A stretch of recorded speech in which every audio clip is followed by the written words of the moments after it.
Merkel Media. What does the goddamn line say, Tony? Please do not. Then what? I'll be arrested, put in airport jail? Look, you're going completely sideways, man. It's a big club, and you ain't in it. How dare you? Mr. Speaker, the President of the United States. I'm Chris Hansen with Day by Name. I'm Spartacus. I'm Keith Morris. This is Muammar Gaddafi. I'm Rick James, bitch. Sorting through the lies. The hijacker's passport was found blocks from the World Trade Center crash site, if you can believe that. We cannot track $2.3 trillion. Plan for world domination. Have you ever been in a Turkish prison?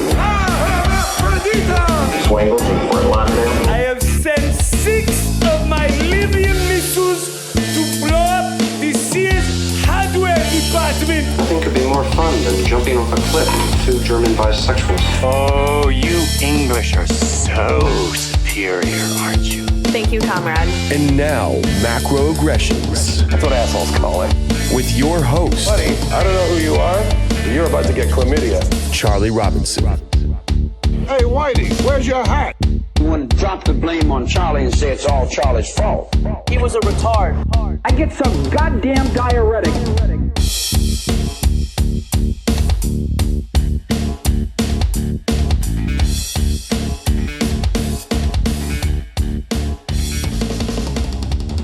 Welcome to Macroaggressions. I'm your host, Charlie Robinson. If you are watching us on Iconic, Rockfin, Odyssey, Band.video, or you're listening wherever podcasts are served, thanks so much. We appreciate your amazing and continued support. We know that you have 2.8 million other podcast options out there, and we certainly do appreciate you deciding to spend some time with us. Hey, you guys made this the #1 podcast in Apple on Apple Podcasts in the government section in the United States, Canada, Australia, and 20 other countries. I find that to be amazing. We were #1 in Pakistan. I don't know how that happens, but I'm grateful for it. So all of you in Pakistan, thank you for listening to Macroaggressions. What is what is wrong with you?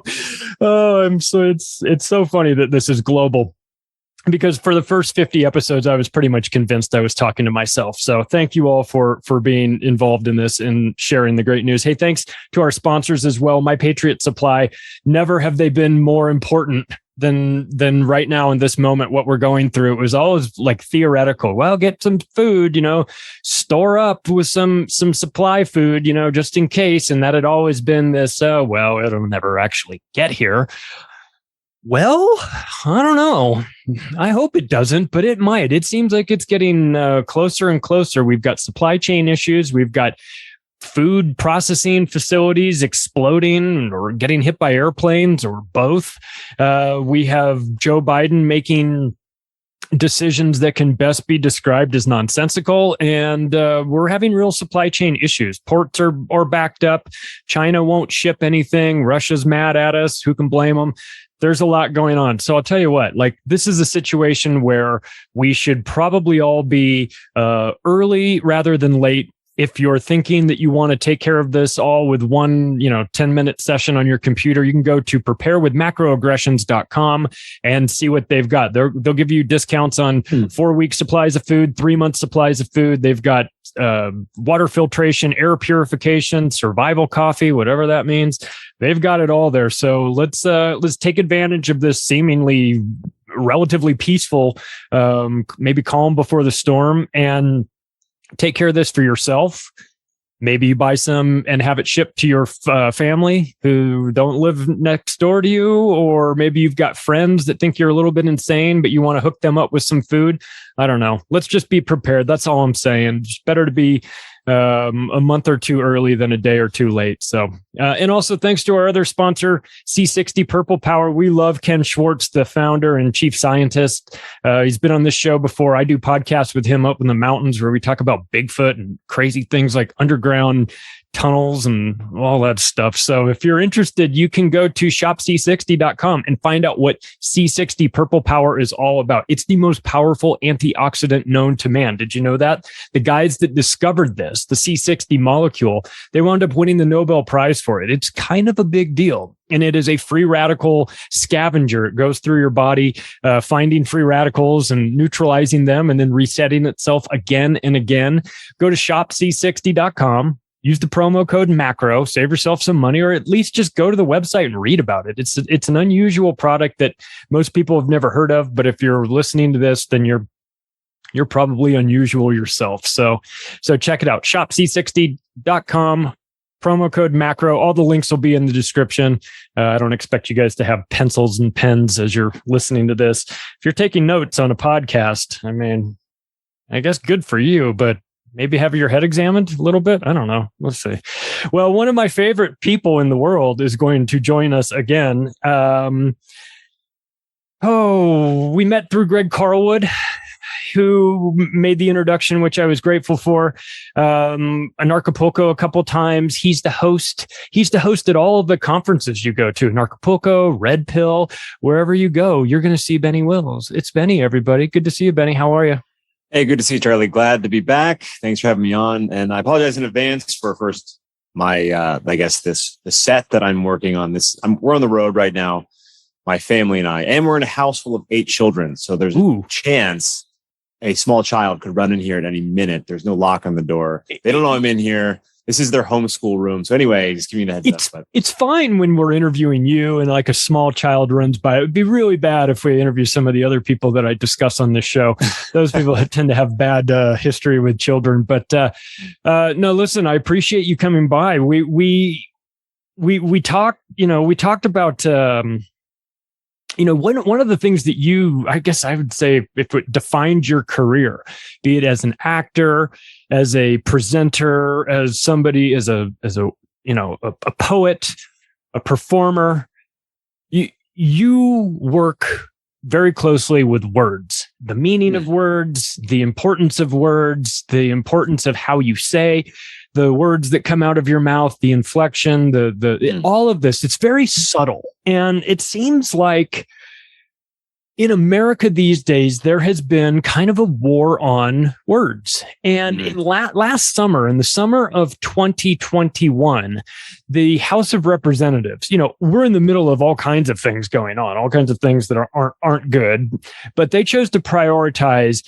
the banning of words in the House of Representatives. And they were all words that were used to describe the family: mother, brother, father, son, daughter, nephew, aunt, uncle. You're not allowed to say those words. I can think of plenty of words that might, realistically be banned from the House of Representatives, but describing the family, that seems really unusual to me. And as somebody who has a young family yourself, family is, of course, obviously important to you. But more so than that, it's always kind of on your mind. Can you wrap your head around the sort of mentality that would lead these people to want to ban words that describe the family of all things? Yeah, unfortunately I can, just because I've been paying attention for so long. I mean, they're trying to destroy the family and destroy our concepts of just who people are in general and our sort of defined roles that we're born into. And, it creates a fractured mind, and a fractured mind can easily be swayed. So I'm not surprised. It's frustrating. I mean, this is what it is, and we have to just roll with the punches. And to your point about words in general, yes, I'm a big fan of words, and I'm actually a big encourager of people utilizing words to describe their experience and not cop out and say things like, "Oh, this is beyond words," or "I can't describe it." I say, no, try your best to describe it, because that's why we have words. And when you challenge yourself in that way, you become a poet. Yeah. Well, I've watched your poetry. I've seen you on stage. You've made poetry cool again, to go out. Yeah. You got a room of 3,000 anarchists in Mexico, looking at their phones, doing everything. They all stopped to listen to you, to your presentations, to your use of words and how you played with that. It was, it was amazing to me. It's kind of like magic. And then of course you think back and you go, well, what are all these magic spells? Well, it's spelling, it's words. It really is. It's all about words, is it not? Mm-hmm. Good. It is, and it's all about communication. And I mean, I've shifted sort of not away from poetry because I still write poetry, but I've shifted ever since COVID towards helping people use words to communicate more efficiently. That's pretty much my main role, other than, I guess, husband and father. But yeah, I work with people who are already awake or at least questioning things and help them communicate better, because I feel like division is one of the main goals of the enemy, and we're seeing it worse than ever. But I refuse to accept that. So I'm helping people use their words to communicate and break through those lines of division in spite of the odds, because we're living in this very strange time when opinions can get you ostracized. And if you don't say things very carefully, you can be reported to the authorities. So yeah, I'm all about words. I have a poem I wrote called Words, Words, Words, which is all about the significance of words and just communication in general. Communication is the name of the game. And that's what I've sort of focused on the last few years. Yeah. Well, we go through lockdowns, right? Where they don't want us to communicate with each other physically. They don't want us to be in the same room. Right. They shut down the pubs, but you can go to Walmart because you're not going to have a discussion with some stranger in aisle 5, but you might at the bar. They say, hey, what do you think of this? So we've watched them try to prevent us from having the discussions. That's the most interesting component of this. It's if we can't control their, let's control every aspect of their lives, including their ability to have these conversations. We talk about a lot of stuff on this show that's unusual and odd, and we try to provide solutions as best we can. But in the absence of solutions, the second best thing is let's at least have the discussion. Let's talk about it. Let's make sure that we know that there are issues out there. So if they can prevent you from having the discussion about the topic, then the topic is indescribable, right? Yeah. And if you don't know how to handle yourself in these conversations, then you're only going to make it worse. And that's something that I try to help people with. I mean, there's a difference between just speaking your mind for the sake of truth and doing that in a way that's actually helpful. Sometimes if you just speak your mind and blurt things out, you're actually going to create more distance between the person and the topic you want them to understand. And what does that really achieve? So I really try to help people, with the nuance of conversation and communication so that they can actually not only make some ground, have productive conversations, but not be enemies at the other side. Yeah, I've learned the hard way on that one. I've done. Me too. The fire hose of information on some poor bastard, and we all have. That's why I do it. Because I've been there. I know. I mean, and by the way, since I mentioned your background, I would be remiss if I didn't mention Joy Camp. And Joy Camp did a really good job. For those of you that are unfamiliar, go to YouTube, look up Joy Camp, watch the videos. We're still on YouTube somehow. How? Well, by the skin of our teeth. I mean, probably because you're not putting. They try to take down our videos all the time, and there's such a thing as parody law, and I always use it. So I say, oh no, this is satire. This is parody.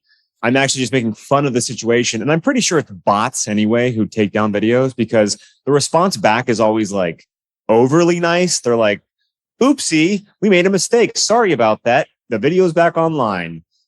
Every time. But we've lost a few videos because of copyright issues. Kind of hard to fight for those. But for the other, this happened like 10 times. And I keep using parody law and I keep winning. So I don't know if that's going to keep on working. But for now, it's good. And yeah, so go to YouTube if you want. If you still like YouTube. A lot of people are like anti-YouTube. But yeah, you could be anti-YouTube. You could be anti-YouTube, but make an exception and go check out Joy Camp. Because what you guys did, it really kind of was parody in a sense that you weren't really that far off. You were describing and acting out scenes that people were currently living through. The two roommates that think that, are normies and they think that none of this stuff is real. And then the one guy who's like, well, I have a different opinion of this. And they go, you're crazy.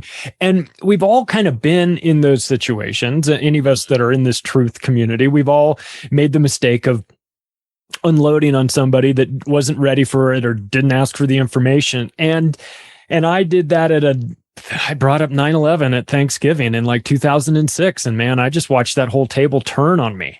Rightfully so, by the way. And I didn't have my argument put together. I learned kind of some valuable lessons there, but we're in this real important time. People that are awake and paying attention to what's going on, they see it and it's obvious. And then they want to talk to their friends about that. And the friends have no backstory. They don't understand the background of what's going on with all this, and it's all new to them. So what do you think? What's the best way to approach these, a normie friend or maybe a family member in your life that you say, God, it's really important that they understand this. How do I bring it up in a way that doesn't come across as condescending or lecturing or combative or anything what's the best way, you think? Well, there's plenty of tactics. I teach a 10-week course on this exact topic, but essentially the most important thing I think is you have to establish a rapport with the person. So you have to show the person you're talking to that you're on the same team and you have the same values. If you establish that, then they're going to be more willing to listen to you.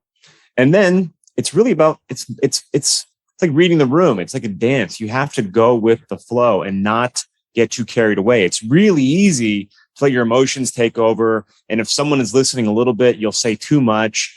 So you have to sort of let them lead the conversation. It's nuanced, but rapport is really important, and understanding your own motivations. If your motivation is, I'm going to change this person's mind, that's a terrible intention. You have to rethink how you're going to approach that, because if your intent is to change someone's mind, well, guess what? People don't want their minds changed. So that tactic is rather weak. You have to figure out a new way. If your tactic is, I'm going to introduce this topic in a non-threatening way so that hopefully it sparks a little bit of interest at some point, that opens a door that they might walk through on their own, then that's a better way to do it. But rather than, I'm going to make the point and have them come around, like that's a really poor intention. So really understanding your own motivations. What are you hoping to achieve? And I learned that from being an actor for so long. I studied acting and studied theater for 20 years. And that's the key to believable acting, is understanding the character's motivation. So understand your own motivation. Understand your own motivation in the conversation. What are you hoping to achieve? What's your intention? And make sure you're on the same team before you embark at all. Yeah, well, that's really a good idea. Good suggestion. It's tough though, because we see this information as like life-saving, potentially. You've got to understand how this works. If you don't understand, you're going to be in danger at some point. So it's like, right, the priority level is high, but you can't go in there with that intensity level that high, or you'll get this. They'll put their hands up. They'll say, no, this is too much all at once. But you mentioned something interesting in there, sort of reading the room and mirroring their actions. So you're breaking up a little. Up a little bit, but yeah, sorry about that. Yeah, it might be me. I'm not sure. No, it's. But, I think it's on my end. Yeah, the thing is, you rarely ever have these conversations. You can't plan it. They usually come up spontaneously. So you have to sort of react anyway. If you're driving to a situation with the intention of having the conversation, that's more rare than people might think. And being able to adapt that's the key. You have to, if a topic comes up naturally and you feel like you have to represent truth, that's where it's important to know how to handle yourself in a difficult conversation, because difficult conversations usually happen from just a regular conversation. And it's not because you're sitting down and now you're having the conversation that you've scheduled and planned. Like, it doesn't really work that way. So you have to be able to think fast and, figure it out in the moment and play offense. Don't play defense, play offense. Make sure you're on the same team, ask questions, and try not to get too, don't identify with the opinion so much. If it's an opinion, let it be an opinion, and don't let it be something that you have to feel like you have to represent 100%. Like, hey, there's another school of thought. There's another way of looking at this. Or some people would say, if you take it away from a personal level, people can sometimes be more receptive too, for whatever reason. Yeah. Yeah. Maybe they feel they're not being attacked so much or something like that. Yeah. It's a very touchy time. So you have to make sure that you're not poking the bear. You have to be just mindful and be neutral as much as possible, because emotions will only get in the way. Yeah. Even if it is important, keep them at bay. I started trying to ask people questions instead, to try and get them talking and see if I could make it a two-way, a two-way street, as opposed to just me. Exactly. So I would say, well, what is it, what do you make of this situation in, I don't know, Ukraine or so, whatever, if you wanted to bring a topic up, I would get people, I would ask questions and see if I could get them think, because it gave me an opportunity to see where they are on this level of, in terms of like, where's their understanding of this situation? Are they just straight up CNN? That's all they know?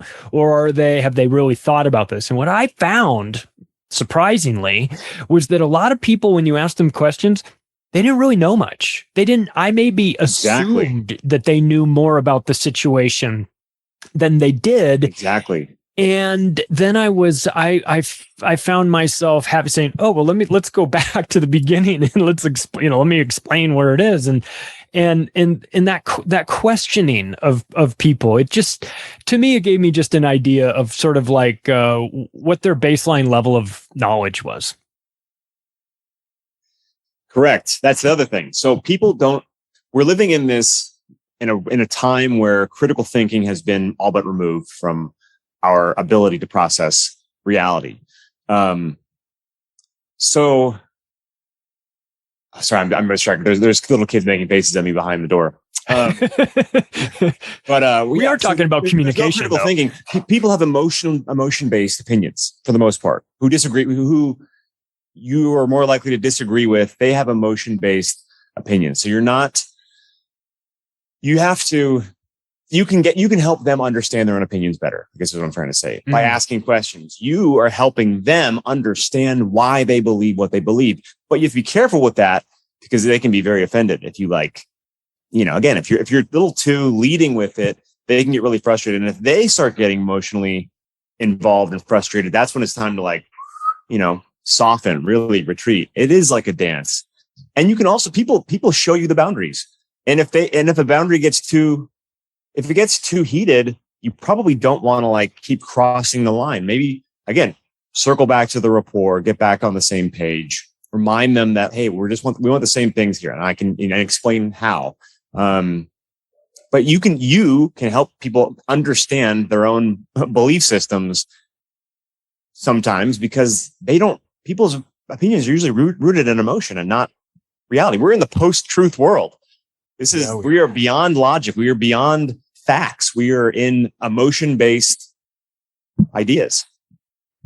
We really are. We're in the post-truth world.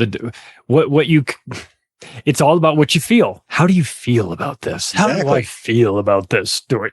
Right. Well, do you feel this way because you have it's anchored in logic and reason and an understanding of the situation, or do you just feel this way because MSNBC got you all into a frenzy and then sent you off to work in the morning and you're all pissed off?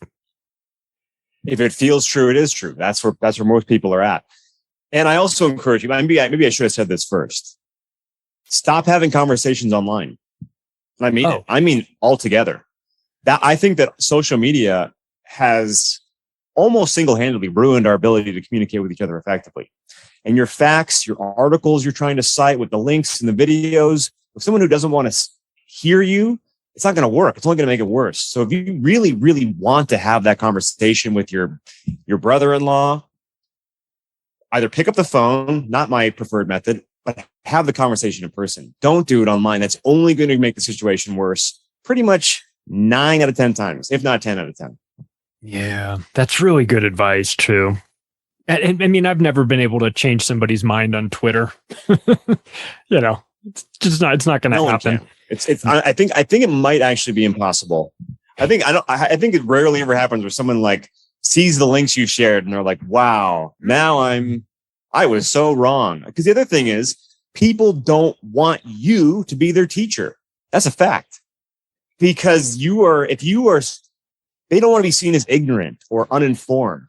They want to be seen as smart and in the know. So if you're challenging what their intelligence, which you're not, but if they feel that way, they're going to retreat. So you can't come off like you know more than they do. You can't come off like you're their teacher because they don't want you to be their teacher. They want you to see them as being in the know and having it all figured out. And it's all ego. It's a weird thing. So you're grappling with a lot in these encounters. Yeah, we are. And then it's a hyper-polarized world now, too. Exactly. Everybody. This is why I'm determined to keep working on my, these tactics, because divided we fall. Well, it's the most important time for you to be doing what you're doing, because it's never been more needed now, where we're getting ourselves into a divided states of America where people are going, I can't live with these people anymore. I can't live with this group. They don't see things the way I see them. And there's got to be a bridge. I mean, I know the media has done a good job of burning that bridge and in dividing us into separate camps. And of course, the media, as we all know, are the absolute devil. But right. How do we? So you're a big advocate of face to face. You do this through in your. Let's talk a little bit about Parrhesia, your company that you work with individuals that are looking to improve their communication skills. Yeah, I'm really partial to this because in my previous world life existence, I owned and still currently own a media training company. We would focus on pro athletes and help them be better on camera for interviews and public speaking and all that stuff. So I come from that world. Oh yeah, I remember. Yeah. And I see the power. I've watched it with my own eyes, the power of confidence and what we did. I'm in my head, I'm thinking of Carmelo Anthony, one of our clients that we worked with. I watched him just blossom right in front of my eyes. And it was my partner knew how to get that out of him. So talk about what it is you're doing with your company and how you're challenging people and getting them to sort of improve their communication skills. Yeah. So it's a course and it's called Parrhesia, and it's essentially a curriculum on communication.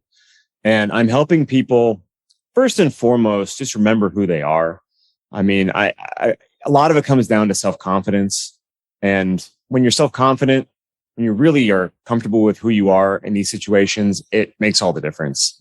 So how to carry yourself in a way that I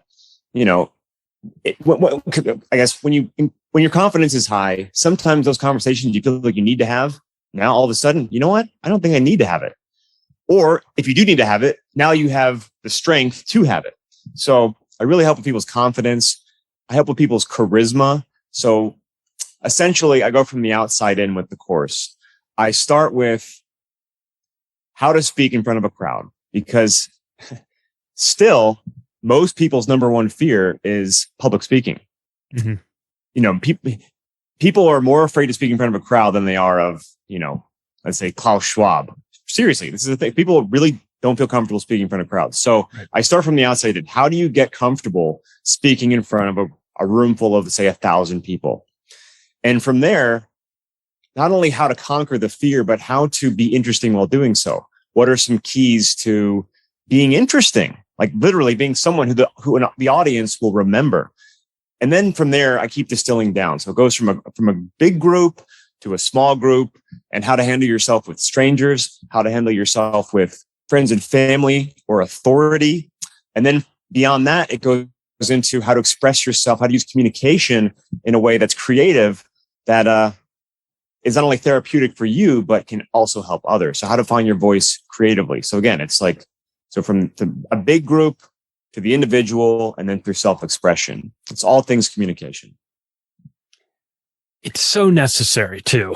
And whether you're communicating, and of course we communicate all day long, our entire lives. We think we're great at it. Most of us we all have room for improvement. Most of us think we're good at it, but we're probably not as good as we think. Improvement in your communication at work is enormous. That is one that I think trips people up a lot because of the layers of authority. Right. Or it's my job. This is my job to talk about this, but it's not my job to talk about that because that's some other division, or I don't want to step on this person's toes. The interpersonal communication, the nonverbal communication that comes from your interactions with people above you in the work hierarchy and beneath you can really make or break your career. Can it not? Yeah. And again, when you're feeling confident in who you are, you can make moves that you thought were impossible before. So really helping people build themselves back up. I mean, I almost hesitate to say it, but I've been doing the course now for 2 years, and people, it's like, it almost is like therapy for the conspiracy theorist. You get to really talk through what you're going through, the problems you have, and just having a room full of people to be comfortable sharing your experience with can really help you, not feel so sad, depressed, self-conscious, alone, depressed, whatever it is. Just by like getting out your baggage can really help you build yourself back up. So I do make the joke often that it's like, I'm like the therapist for the conspiracy theorist, the therapist who won't report you to authorities based off, what you're telling me. And people really, really do get a lot out of that. It's a really helpful thing just to have someone to talk to. And the other great perk of the course, which I didn't see coming, is that it helps people use their voices in ways to attract the right people to you. So it's not just about how to have the impossible conversation with your friends and family. That can be exhausting. And some people don't even want to do that. Like I'm at a point where I really don't even want to do that. They know what I'm about, and I'm here when they're ready. But if you can use your voice to build your community, whether it's local or online or whatever, use your voice in a way that brings the right people to you. That's arguably more important than figuring out how to talk to your aunt about COVID. You know what I mean? Yeah. Benny, I got to tell you, I think Klaus Schwab's going to make me eat the bugs. You get all these people confessing to you the thoughts going through their heads. It's so frustrating, man, because we have zero representation in the mainstream. Zero. Yeah. Zero.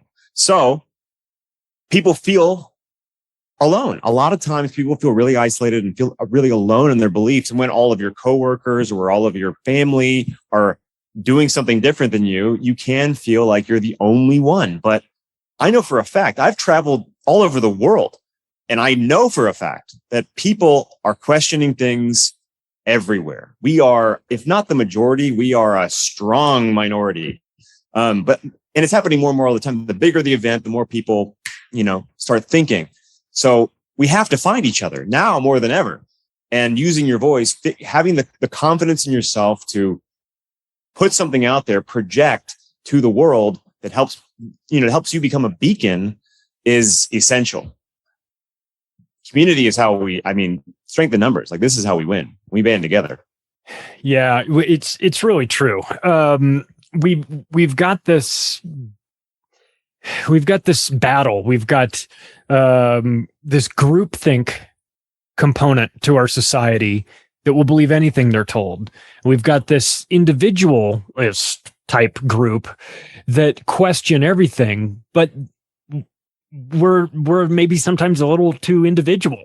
And maybe we need a group. We need to connect up with that group. And they've done a good job of keeping us divided from one another. But you've been around, like you said, you've been around the world.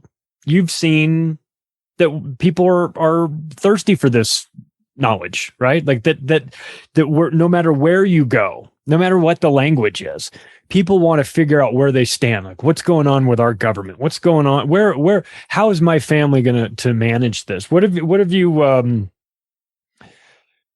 what's it like internationally? I mean, I assume, here in America, technically we have the right to free speech, but in a place where you go that maybe you don't feel as confident with that about proclaiming loudly to the general public how you feel about things, then these feelings start to get closeted. that's kind of a dangerous situation, right? To be and that's not healthy. No. So how do we get out of the closet, apps and stuff now. Benny, how do get out of this closet? I think stop being afraid. I mean, that's really so important. Don't live in fear. Fear is the ultimate enemy, and be able to laugh in the face of evil, acknowledge that it exists, and carry on and do what you need to do in order to withstand whatever comes to the best of your ability, of course. But stop living in fear. I mean, I don't think anyone's coming to get you. I think that when you're stuck, when you're paranoid that someone is coming to get you, that someone's going to check out your search history and read your text messages. Maybe they are, but it doesn't mean that there's someone going to come knocking on your door. And I think that we got to stop living in that state of fear and start taking action and stop being, I feel like these people the people who are in charge, the tippy top, they're not that strong. They have to manipulate in order to gain strength. And if we're stuck, if we're paralyzed in fear, then they have us exactly where they want us. And if you're feeling hopeless about the future, it doesn't matter how in the know you are. It doesn't matter how much you're aware of all the plans and all the agendas. If you're feeling like it's all hopeless, then they also have you exactly where they want you. So remember that this experience on Earth, I feel, doesn't matter where you're born or when you're born, you have to acknowledge that evil exists. It's part of the deal here. There are always going to be people who are power hungry, always people who want to be in control. There's always going to be tyranny, but you have the opportunity to internalize that and make decisions that empower you and, keep that influence out of your life as much as possible.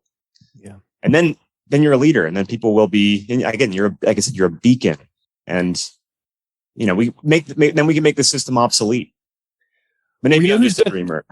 Well, but I think that you guys, you've done a good job of this, and there's somebody else that I feel has done a really good job of not just taking this information, but putting it together in ways that can be really useful to the average person. That's Richard Grove, and you guys have worked. Oh yeah. Together with his program. Talk about what it's been like to work with Richard, because I feel like you guys have a lot in common in that it's not just about seeing the issues that are out there. We can all see them, but you guys have both taken it an additional step and say, all right, well, we're going to create a curriculum. We're going to create actual strategies that you can use to push through this and improve your life. I'm curious to know how that collaboration's gone. Oh, yeah. Well, Rich and I have known each other for, about a decade now. And we've both been in this game for a long time. Mm-hmm. And he has his autonomy course, which literally is a course to help you be autonomous. And I actually like to say that Parrhesia coupled with autonomy, he's the head and I'm the heart. So with Parrhesia, I'm really helping you kind of remember who you are and what you're capable of and how to do it with confidence. And he's how to implement strategies to make sure that you are, again, riding the wave. If there's inflation, you're going to be okay because you have tactics that you can rely on. You have enough inside of your own brain that you can draw from to create opportunities for yourself in a way that will keep you more or less, head above water. That you won't be swallowed up by this mess. Yeah, he's great.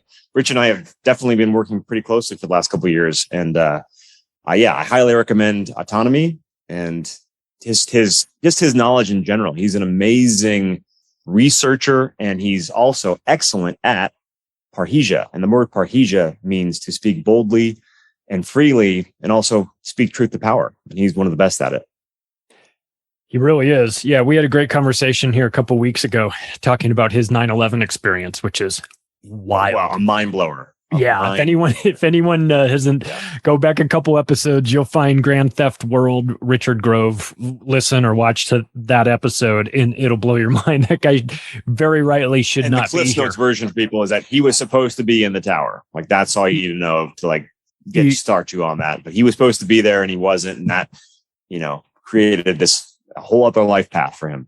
And imagine that, though. Imagine, even if it's not 9/11 for you, if it's something else, you're essentially, you zigged when everyone thought you should have zagged, and you're here. You're still here, and you're living on borrowed time or whatever. It's all free. You know, he got an extra man in this life, you know, this video game of life. And what are you going to do with it?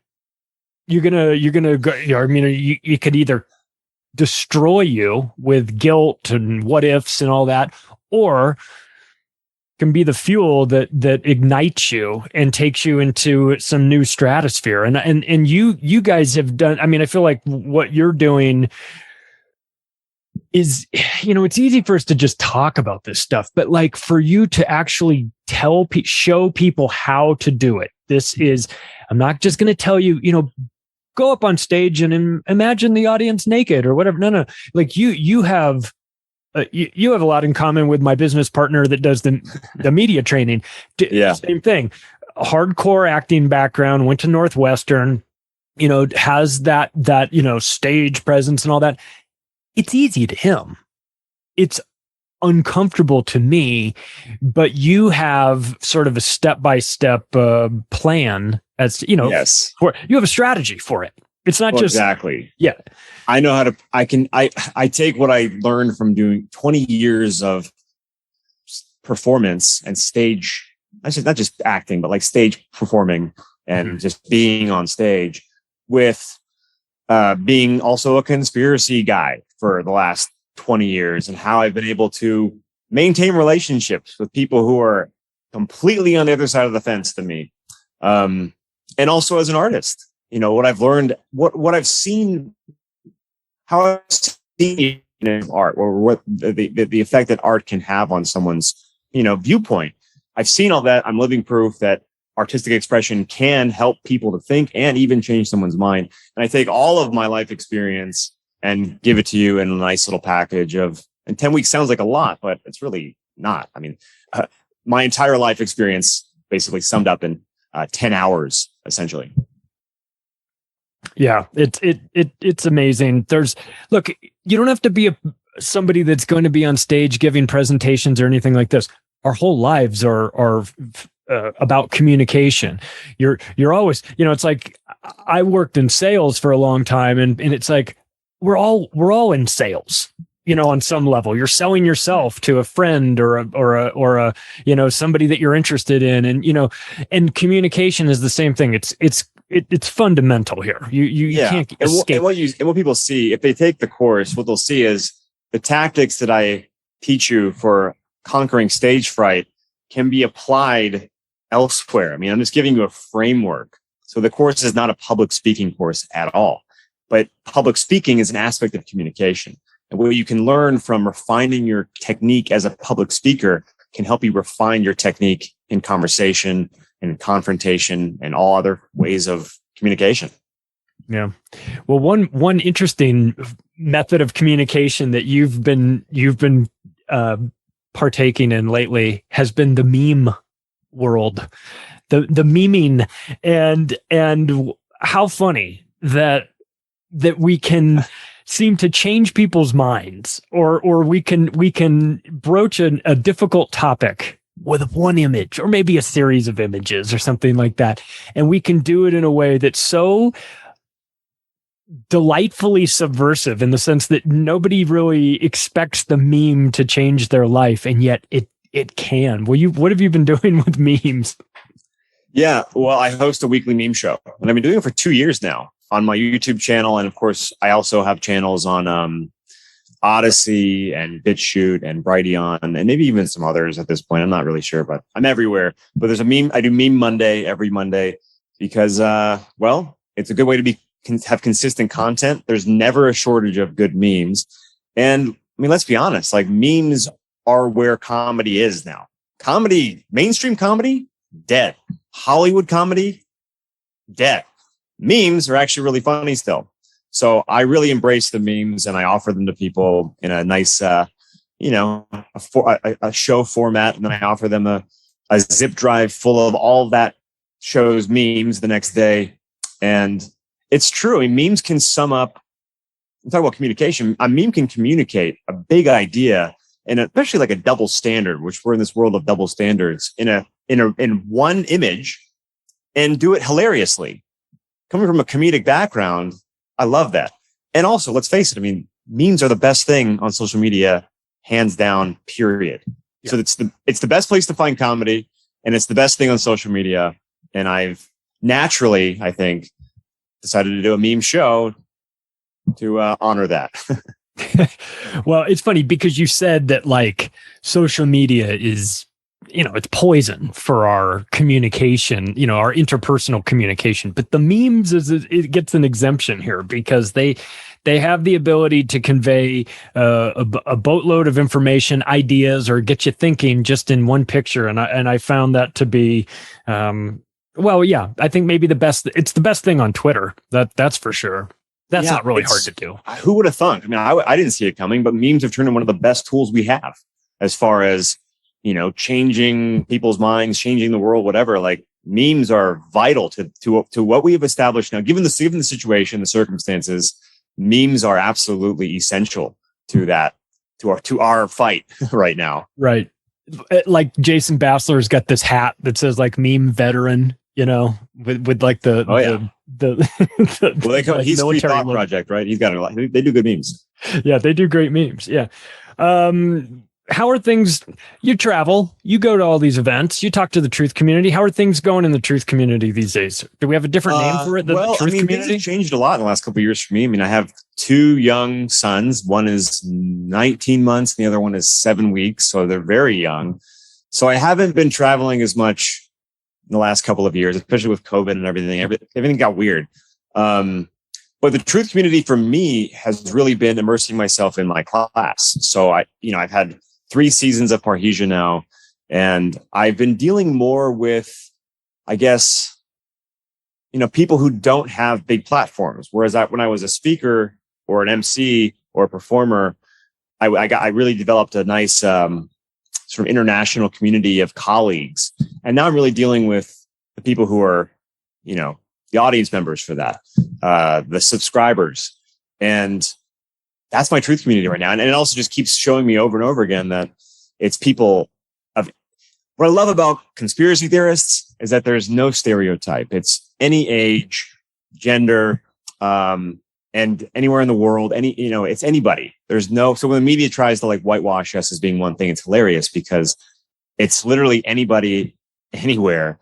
So my class has people I have people from Panama, Japan, England, Ireland, Germany, France, Canada, Australia, New Zealand, India, and it just shows we're everywhere. We are everywhere.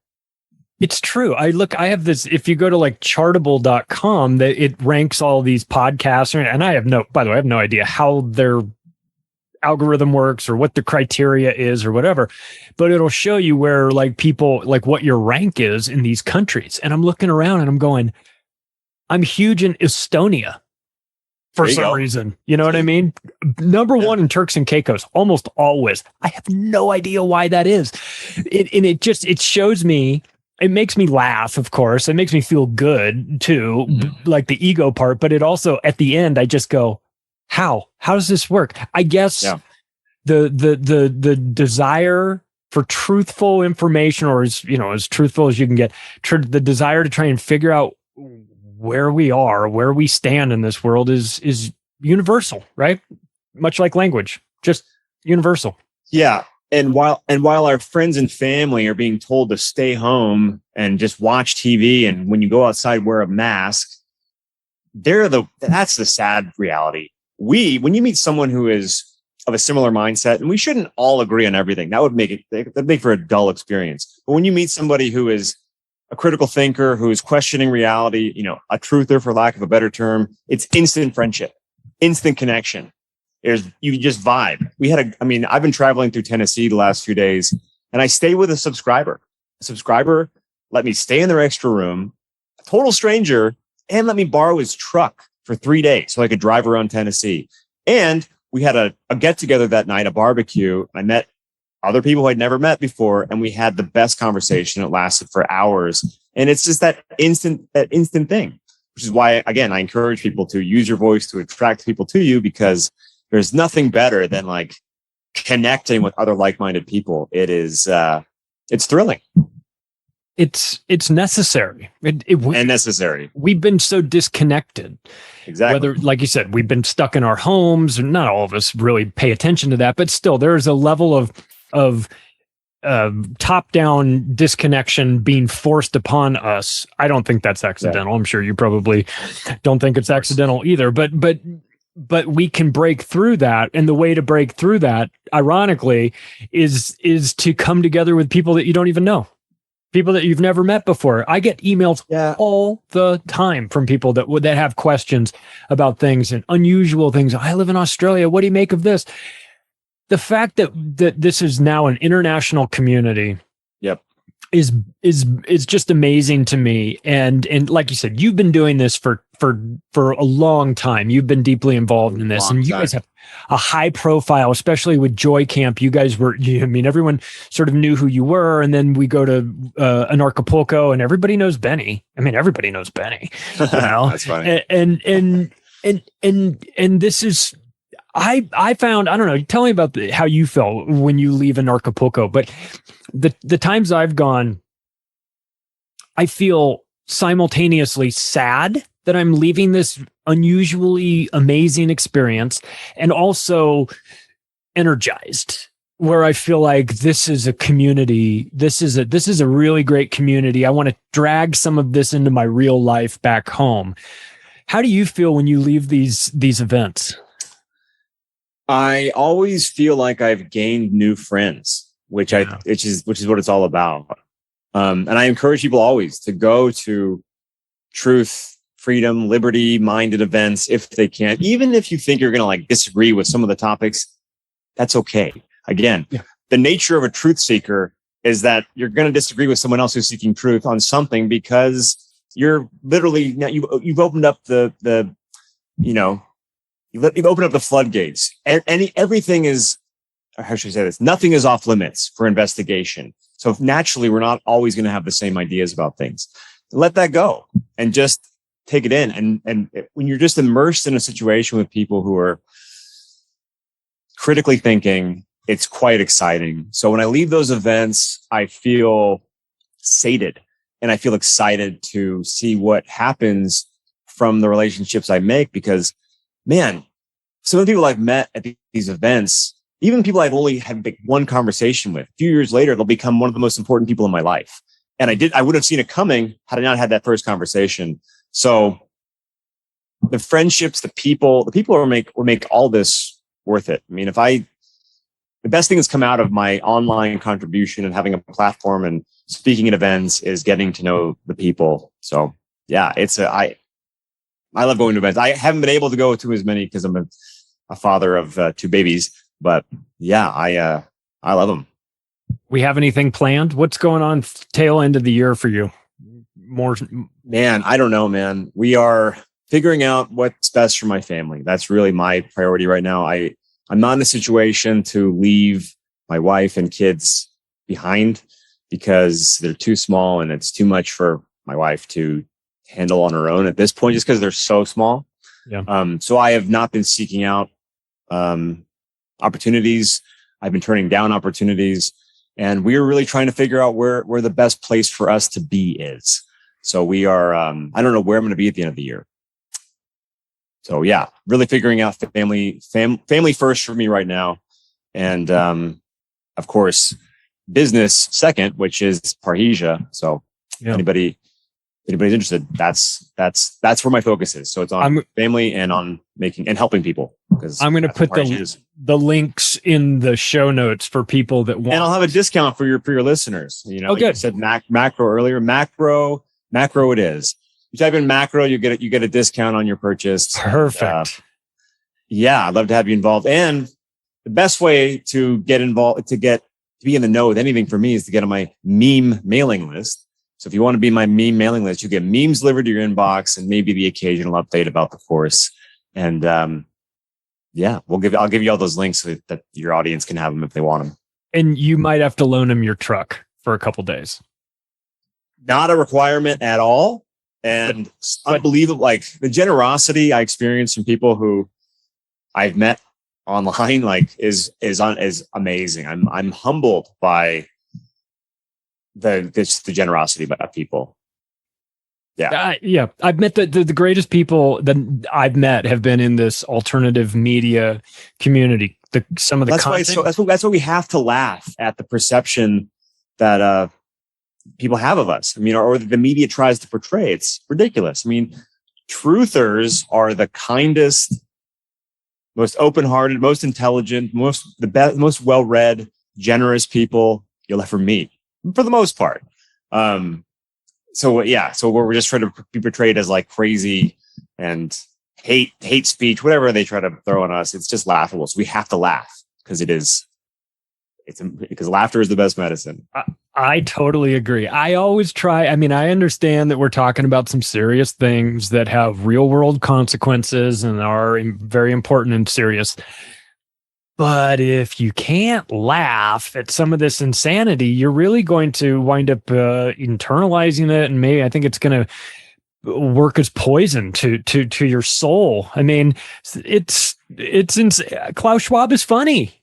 Look, you couldn't have created, you guys with Joy Camp, if you'd created a Klaus Schwab character, it would have been too on the nose. You would have never done that. You'd have gone, no, everything in my creative writing, acting background tells me that he's too much of a supervillain, right? Exactly. I mean, yes, it's become so painfully obvious. I mean, I feel like it used to be a little harder to identify like what was real and what wasn't, but it's blatant now. And I think that it's so blatant that their tactics are falling apart a bit because it is so obnoxiously, blatantly obvious what they're doing.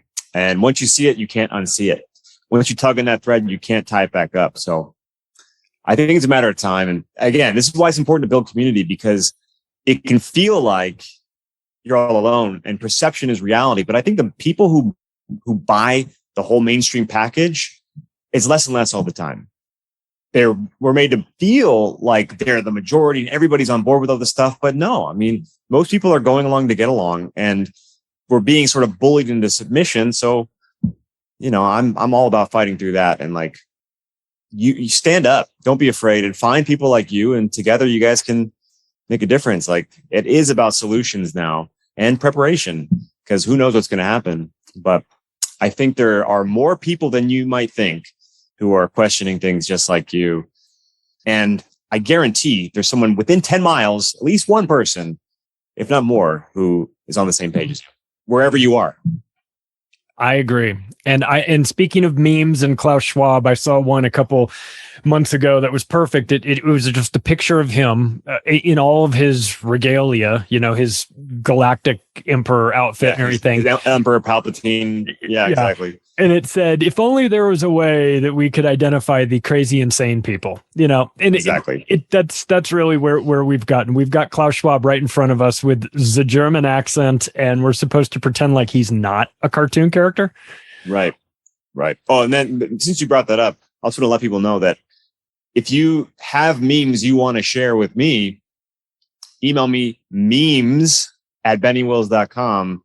And that's where I get a lot of memes. Like, it's from you guys. So it's definitely like it's a well-oiled machine at this point. But if you have memes that you think must be on Meme Monday with Benny Wills, send them to memes@bennywills.com, and then you can be a part of the show, essentially.